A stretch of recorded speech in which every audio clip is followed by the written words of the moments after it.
Thank you, Joe. Let's get started, everyone. I wanted to talk with you today about some new areas of research that I've been developing as a part of my PhD in performative autoethnography and queer theology, hoping we can do a little bit of theory, a little bit of praxis, and then if we have time...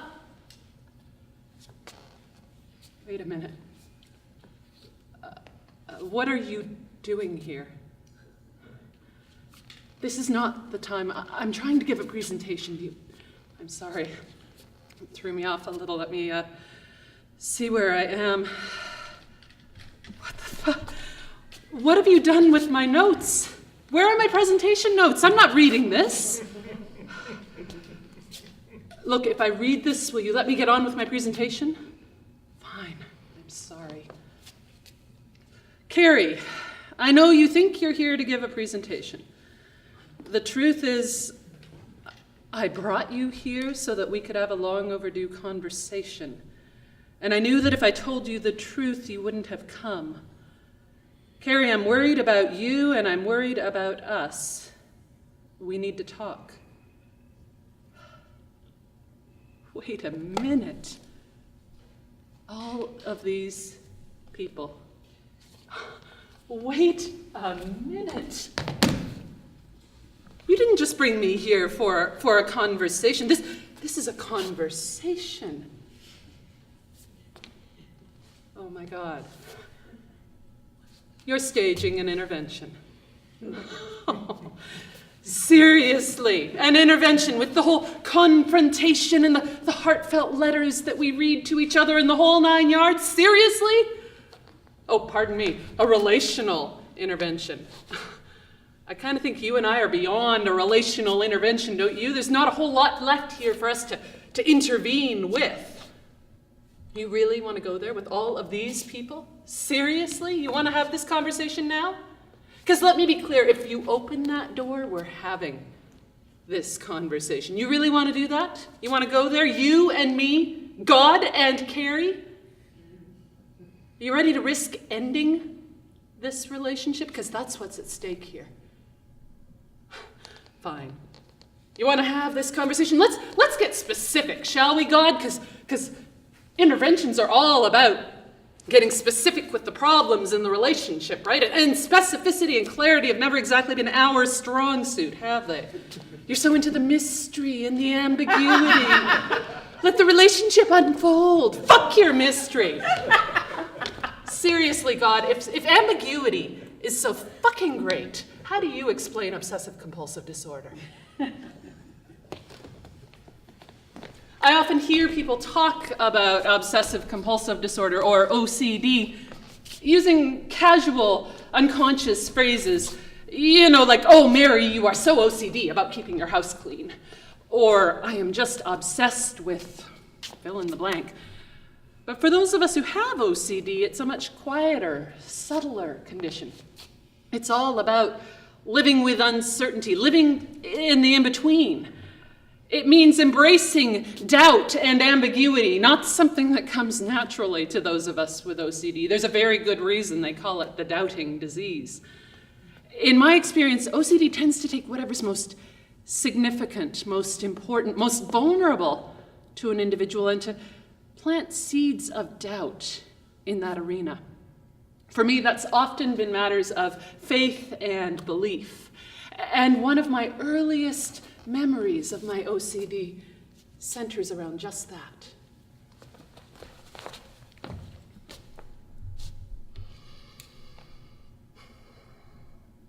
For thine is the power and the... No.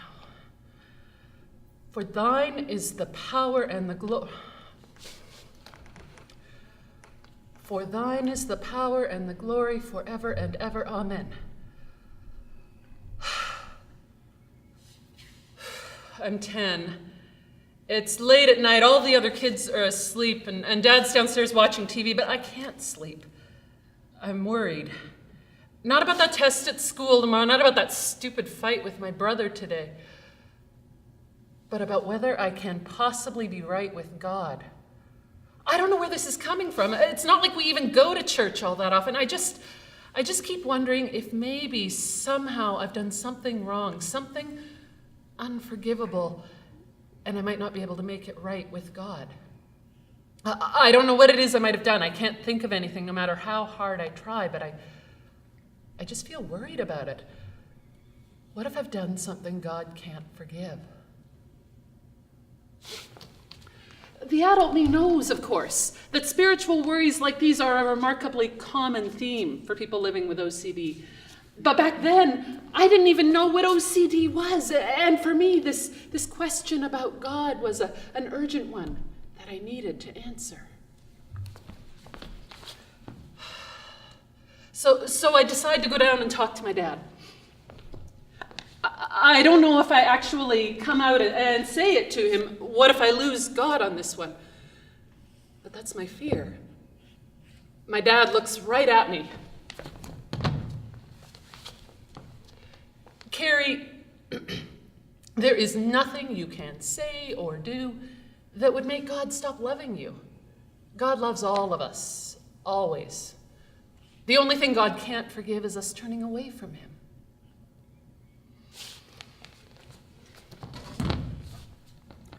And so after we finish talking, I head back up to bed. I'm relieved. And I'm kind of glad in this moment that my dad was a minister before he became a teacher. I like this idea of a God that'll love me no matter what. Oh, what a relief.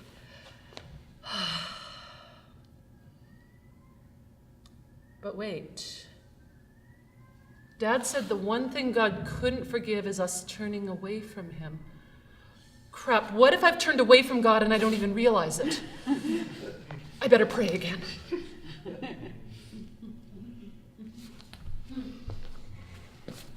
I was 10.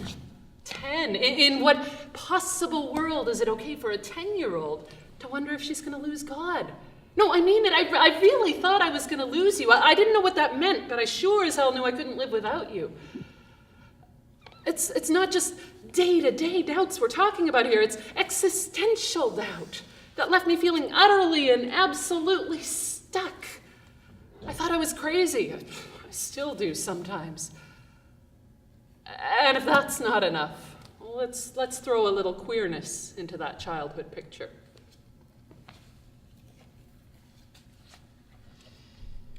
Mr. Dean returning to his 6th grade classroom after his lunch break. All right, everyone, let's get our science books out. Back to chapter 3, where we left off yesterday. Mary, is there something you want to share with the class? No? Well, let's get back to work then. And then as my students are getting their books out, I see what Mary and her friends are giggling about. Though they're trying their best not to look over at the window, they can't help but stare. The whole class is staring. There in the condensation on the window, someone's written a giant heart, and inside it the letters KM plus KM. I look at Carrie, the only person in our class with those initials, and she looks mortified and a bit confused, like she knows that this is about her, but she doesn't understand why she's been singled out or what the joke even means.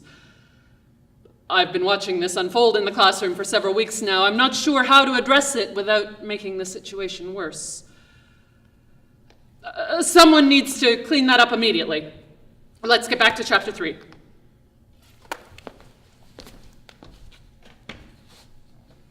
They knew something was different about me. I knew something was different about me. Didn't know what, just that all of a sudden school was hell.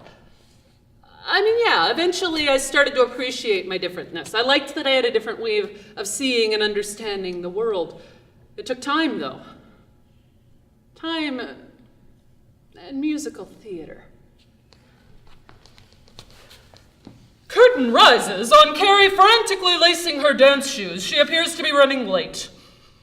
I'm 25 and at theater school, musical theater school in New York City. It's amazing and overwhelming. And just as a side note, I have to say, coming out at musical theater school in New York City, highly recommended. Anyways, on top of learning how to be an actor, a singer, and a dancer, sorry, I'm trying to perform with a degree of honesty here. And to be honest, at the American Musical and Dramatic Academy, where we all strive to become triple threats who can sing, dance, and act, there are actor-singers who dance, actor-singers who move well, and actor-singers who move. I'm an actor-singer who moves. Oh God, I'm late. Blackout. Lights come up in the dance studio, where Kerry and 14 other students are lined up facing the mirror, doing a slow, deliberate dance exercise under the sharp eyes of Mr. Woodson. Okay, basic routine. Body awareness, discipline, focus. 1, 2, arms extended. 3, 4, abdomen in. 5, 6, head floating. 7, 8, shoulders relaxed, but don't slouch. He always catches us when we slouch even for a moment. For God's sakes, Kerry, don't yawn. Remember, Mr. Woodson says to swallow your yawns, because if he can see them, so can the people behind the audition table. 1, 2, blackout. Lights come up in a first-year acting class where Kerry and Donald are rehearsing a seduction scene from Tennessee Williams' A Summer and Smoke. This is their 4th attempt that day on the scene in front of their class. All rooms are lonely where there is only one person. Yeah, Donald, I think it's coming, don't you? Do you mind if we just take a quick break? Okay, I'll be right back. Oh, bloody hell. If I have to run this excruciating scene with him one more time, I'm going to scream. Mr. Smith keeps talking about finding the sexual subtext. Let it smolder. I don't know how to smolder. And clearly Donald doesn't either. Why the hell did Mr. Smith choose this scene for us? Okay, Donald, let's try again. Blackout. Lights come up in the dance studio. I don't know, it's not like we ever talked about homosexuality growing up. I mean, there was Cousin Matt, who we all knew was different somehow, but we never talked about it. Other than that, far as I knew, all the gays went to that bar in downtown Victoria. Or San Francisco, that's where the gays went. And it's not like we were a church-going family. I think we stopped going when I was about 8, so I don't know where I picked it up. Cultural osmosis or something, I guess, but I knew. Gays and lesbians burned in hell. That was fact. Blackout. Lights come up in Carrie's residence room in the AMDA apartment building. Carrie's sitting on her bed, and her friend Joe is sitting on the floor leaning against the wall opposite her. About 11:30 at night, the lights are low. Joe, I've been trying to figure this out for a while, and I'm not sure, but I think I might be a lesbian. Listen, do you think gays and lesbians go to hell? Blackout. Lights come up in the dance studio. Am I ready to get out there and date a woman? Oh, God, no. This is a spiritual process right now, that's all. No, I'm not overthinking this. I just think I need to fully understand internally and intellectually and spiritually what's going on before I act on it. Yeah, I've got this under control. Blackout. Lights come up in the AMDA common room in the AMDA residence building, where Kerry and Valerie are sitting on the couch watching TV. What a brutal day. Oh, Star Trek, is this okay? You're a Trekkie too, fantastic. Valerie? Hi, I'm Kerry. It's nice to meet you. Blackout and scene. All right, God, so I got to give you some props for musical theater. And for Valerie. Oh, Valerie. And, coming out really was a spiritual process. I mean, my Christianity and my queerness are inseparable. You gave me that. You gave me my calling. And my people. I didn't even know I was looking for my people till I found them. I've got to give you credit for queer community. It's an amazing thing. It's almost like we share something in our bodies. Like that time I was at the airport.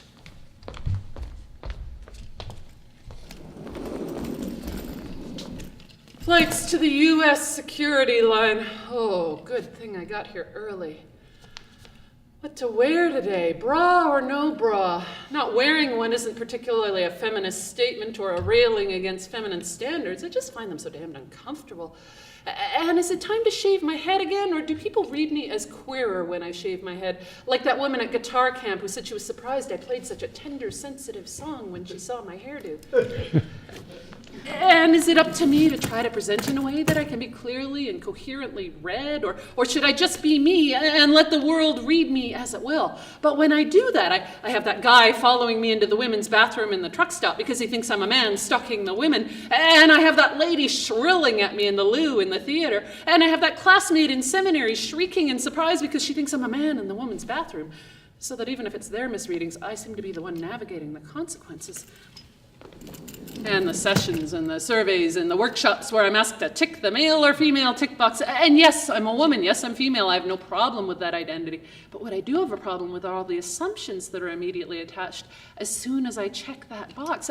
And yes, I'm genderqueer. I choose to claim my genderqueerness. I choose to place myself out there in the world that way, whereas for some of my trans friends, it's not a choice. It's life and death survival for them. And I wonder about my privilege and if maybe I'm just whining about the challenges of being genderqueer. But then again, even if I tried to present in a more readable way, would I be read more clearly, or would people still be gender fucked by me? And what is it about me that reads as male anyways? Is it my height, my hair, my stance, my energy? And why is it so different when children try to figure me out? I mean, sometimes I even welcome their questions. Maybe because it doesn't have all that other stuff attached. You must be a man in the women's bathroom, and so you're a stalker or a pervert or worse. And you are putting me at risk. And of course, you must be really stupid if you've been in line with us for 10 minutes here and haven't realized this isn't the women's bathroom. Not to mention I'm not giving up my women's bathroom for a unisex one. That wouldn't feel safe to me. Shoes off, belt off, any bits of metal or coin, laptop out, no liquids above 15 mils. I fucking hate this gauntlet of airport security. Will I set off the alarm or just raise an eyebrow or be the random one chosen for an extra check? Any bits of metal, try to pass. Try to pass. Fuck me, the irony of that. And if they do pick me for an extra check, will they realize I'm a woman, or will they get it wrong and assign a male security guard to pat me down? Maybe I should emphasize what little breasts I have to make it more obvious what I am. Oh, crap, this is an international airport. I wonder if they have those new scanners here. It could be worse, like my trans friend who went through one of those scanners, and the scanner showed up discrepancies to what the airport security staff expected to see, and my friend ends up doing transgender education 101 with the airport security staff. And then walking down the street at night, sometimes I feel at risk because I'm queer, and some of my friends have been bashed, and hell, I've been verbally bashed in a safe, progressive city, whatever progressive means. And I feel at risk because I'm a woman, too, so I'm glad I've got my rape whistle from UBC. But then again, when I'm walking down the street, do people read me as male? And if so, does that mean that I'm benefiting from male privilege that I don't even want? And if they read me as male, especially when I walk with my New Yorker energy, if I'm walking down the street behind a woman and she thinks I'm a man, does it make her nervous? And if so, should I cross to the other side of the street so that she's not so nervous? But then again, why should I cross the street because of her misreading of me? But then again, I know how it feels to always feel like your body is at risk, so if I can ease a little bit of that for her, isn't it worth crossing the street to ease a bit of that for her? Or maybe I'm just trying to avoid my own discomfort with her discomfort with me. And even though I claim my genderqueerness with great fierceness and great pride, sometimes when I'm correctly read as a woman, something in me is very moved by that. What's that about? And then, of course, the classroom discussions. Let's not forget the classroom discussions. Do I out myself as genderqueer in this discussion? And this is the fourth time tonight this professor's referred to me as he. And how do I correct him without putting more of a spotlight on myself and without making him feel like an asshole and without turning me into genderqueer poster child 101? Fuck me. And maybe what's at the crux of this is that I know that my body isn't safe in public, whether it's because I'm queer or genderqueer or both. Something about me reads to other people, and I'm fiercely proud of that, and at the same time, I know it puts me at risk. And it's really hard to explain to someone in a cisgender body, in a gender-normative body, what it feels to live with that kind of risk in your body every day. So that when I'm in a space with lots of trans folks and genderqueer folks and beautiful butch lesbians, I suddenly realize that I'm breathing more deeply. And I feel teary. And I realize it's because I'm safe. And for a moment, at least, I can let go of that constant sense of my body at risk. My turn. Here I go.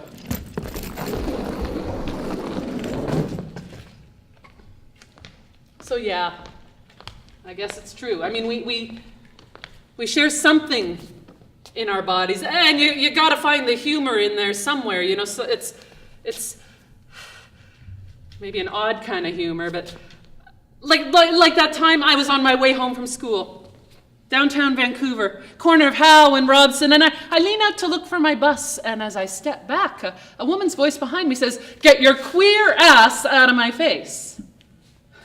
I think I've misheard her, but when I look at her, she's staring at me with open hostility. Excuse me? Get your queer ass out of my face. You know, the army is coming to kill all of you. When she gets on her bus a few minutes later, as she glares at me angrily out the bus window, I stand there and I look at her and I close my eyes and I say, "Bless you," knowing even as I do that it's more a statement of defiance than of benediction.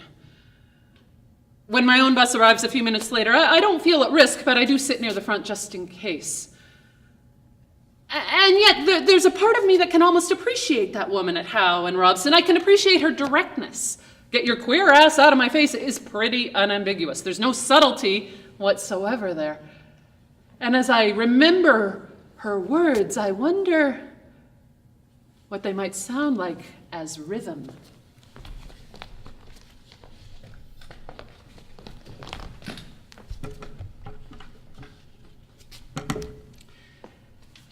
Get your queer ass out of my face. Get your queer ass out of my face.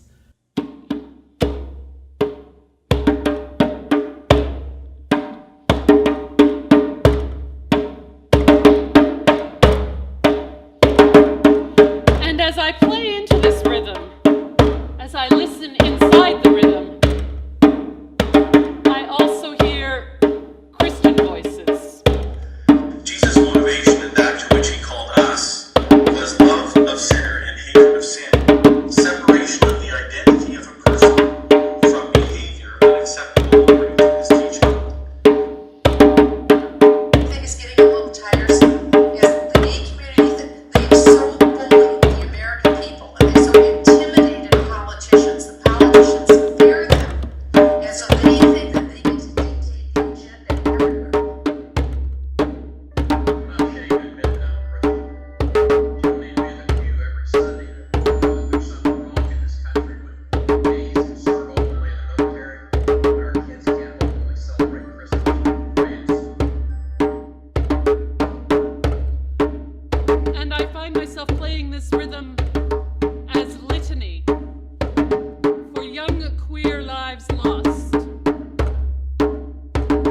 Like Tyler Clementi, Justin Aberg, Billy Lucas, Samantha Johnson, Seth Walsh, Asher Brown, Raymond Chase, Zach Harrington, Lance Lunston, Carlos Vigil, Felix Sacco, Haley Fentress, Caleb Knowles, Brandon Elizares, Paige Moravets, Shaheem Herrera, Bill Clayton, Robbie Kirkland.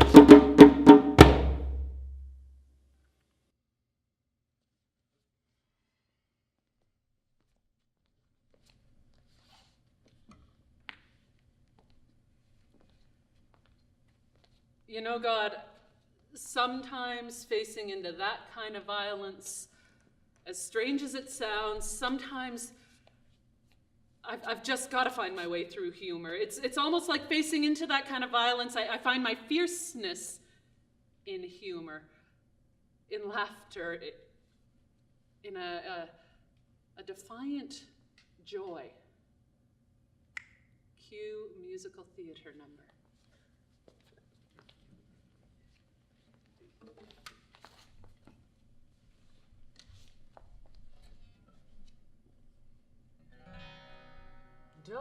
of night, candle lit, tea brewing, cat purring. The time is right, the stage is set, my heart is full, I'm ready to sing, and yet I don't know how to begin. There's only one thing I can sing. A serious lesbian folk song sung in a minor key, with heart and depth and earnestness, and ending with a heartfelt plea. If I'm really honest with you, as I'm singing to you friends, I'd tell you in confidence between you and me that I'm not too sure just what it is I'm trying to communicate. But I know I have to do it with the utmost of intensity. For intensity lies at the heart of a serious lesbian folk song, sung in a minor key, with heart and depth and earnestness, and ending with a heartfelt plea. Now, of course, dear friends, we can't forget the place of passion in this song. I'm talking here of passion in the bed and in the street. I see that look of terror in your eyes, dear friends, but trust me, if you take a leap, you might discover that the taste of passion can be sweet.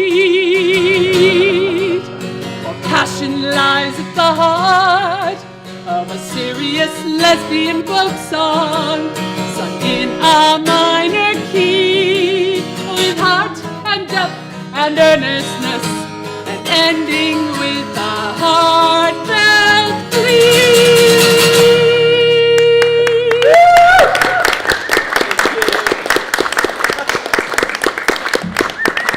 Thank you so much. And no, you don't get to clap here. You certainly don't get to take any credit here. Yeah, I'm still angry. I'm sorry, what? Intervention letters? Really? That's so fucking cliche. You've been watching Dr. Drew again, haven't you? Besides, I don't have a letter written. I didn't even know about this. And you wouldn't want to hear what I have to say anyways. Fine. You want my letter, God? Here's my letter. Let's see. Dear God, I feel like I've never gotten it right with you. I still feel like that 10-year-old kid who's trying to figure you out and who's afraid if I don't get it right, I'm going to lose you. Do you know what it's like to live with that fear of losing this relationship? And here's the thing, God. I loved you more than anything. I believed in you. It's more dangerous. I believed in you that you believed in me. Well, when you got me through the violence as a kid, when you got me through high school, when something in you kept me going when I wanted to give up on life. I even believed you when you taught me that my body and my queerness are your gifts to me, that you want me to offer those gifts as my ministry, as my work in this world, to step up, to speak up, to put my body on the line. But so many of our bodies are getting beaten up and legislated and killed. Why don't you, if this is your churches, why don't you do something? So here's the thing, God, I'm done. I've had it. I'm done with this conversation. I'm done with this intervention. I'm done with you. I'm out. Seriously, why am I really angry? You know exactly why we've had this conversation. When it really came down to it, when I needed you most, you were silent. You still are. If this was really your church, if you really called me there, where were you?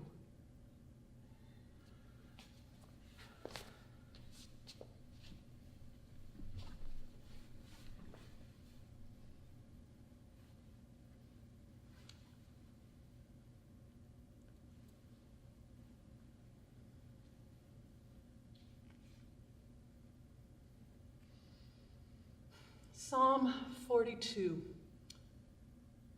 These things I remember as I pour out my heart, how I went with the throng and led them in procession to the house of God with glad shouts and songs of thanksgiving, a multitude keeping festival.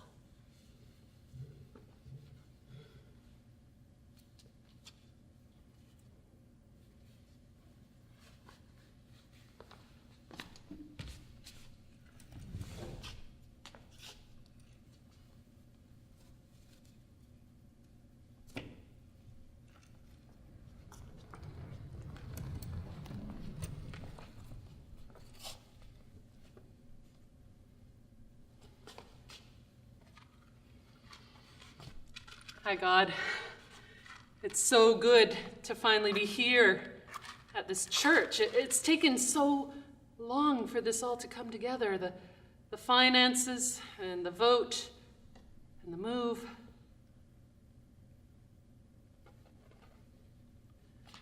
And now finally, here we are. It's so good to feel your presence here with us. I love that I can bring my whole self to this table, to this work. What an amazing gift. Thank you.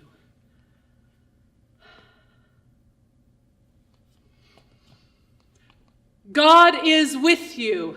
And also with you. Let us open our hearts. We open them to God. Let us give God thanks and praise. It is a good and joyful thing to do.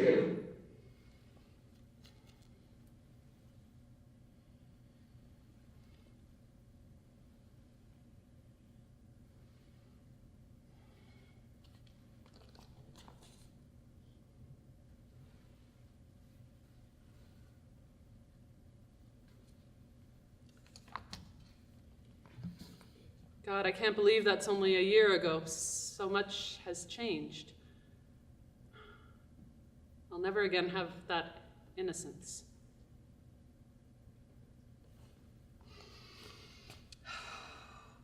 Ephesians 6. Take up the whole armor of God and the shield of faith. God is with you. And also with you. Let us open our hearts. We open them to God. Let us give God thanks and praise. It is certainly good and joyful things to do.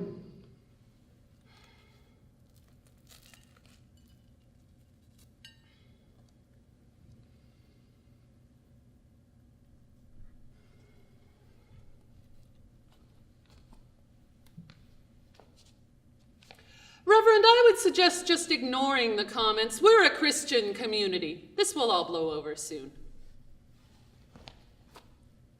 Anonymous complaint on behalf of concerned congregants.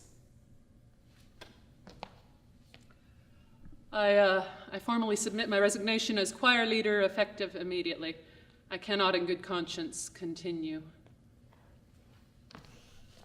Churchgoer 745 tweets, our pastor's getting rid of the leadership she doesn't like so she can take charge. Hashtag power hungry out of control. Reverend, please don't ignore my voicemails. We need to talk. This is urgent. Silenced 44 tweets, I am one of the many people who's been abused by her. Hashtag anonymous but not silent. Reverend, my sister died this morning. Please call me. Request for formal investigation. Perceptive 99 tweets, I think she slept her way into this pulpit. Hashtag conflict of interest. Pastor, I was wondering if you could bring me communion at the hospital this afternoon? Petition for suspension of minister. Carrie, just please take the time to carefully examine why you're considering leaving. I just want you to be sure that you're not repeating your own old patterns here.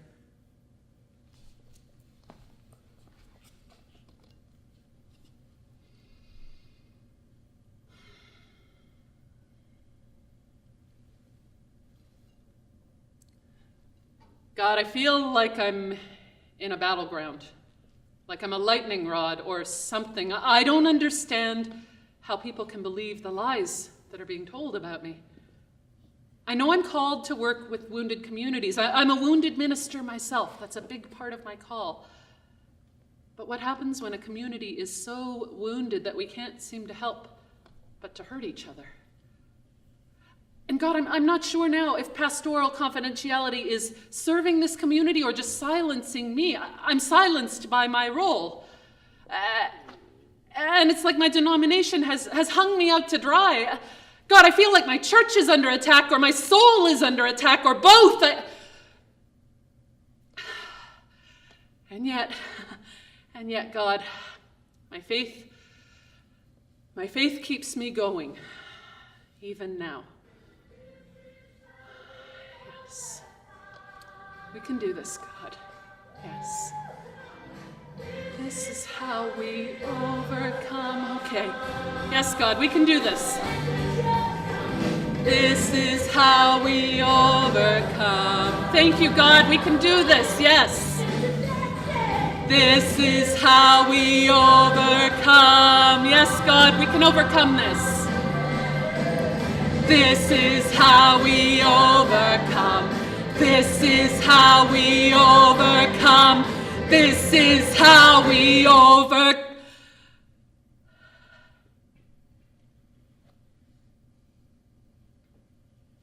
I can't. God, I can't overcome this.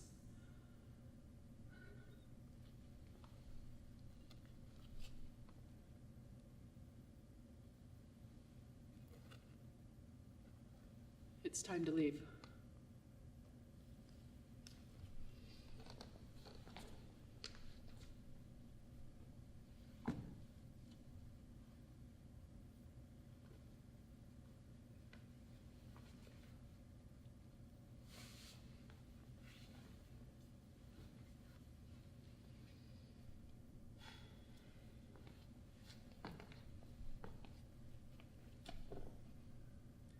God is with you. Let us open our hearts. Let us give God thanks and praise.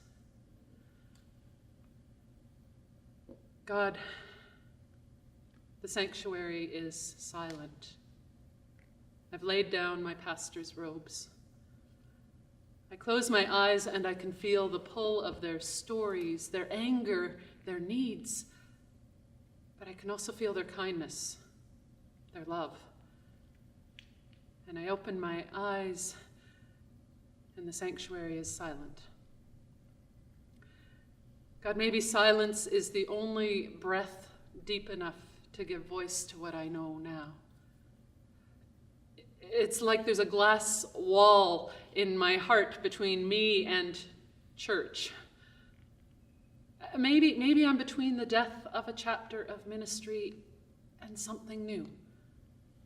But I don't want to rush to resurrection. I want to practice a spirit of remaining. Remaining in a strange place that trauma survivors know well. A Holy Saturday kind of place. A waiting kind of place. Waiting with a spirit that will not answer me or triumph or redeem this experience, but instead a spirit that simply remains with me. And I breathe. I breathe and I'm breathed with. And the breath opens a space and names something without words. And it is enough.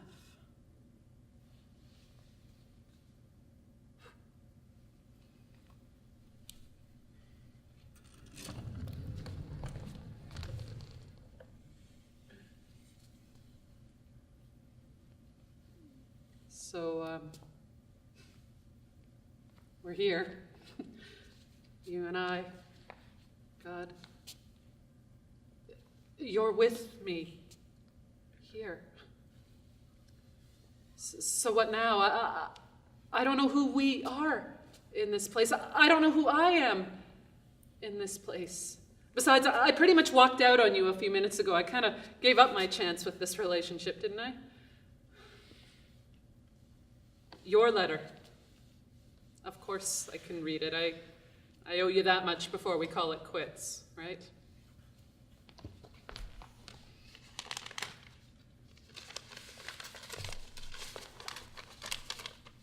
Out loud? Really? Carrie, what if you can't lose this relationship?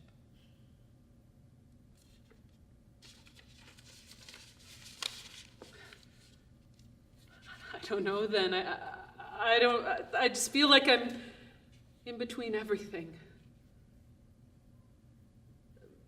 But maybe this in-between place is where you and I meet, where we rest together,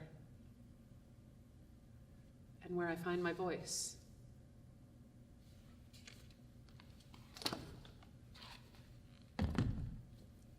Okay, God.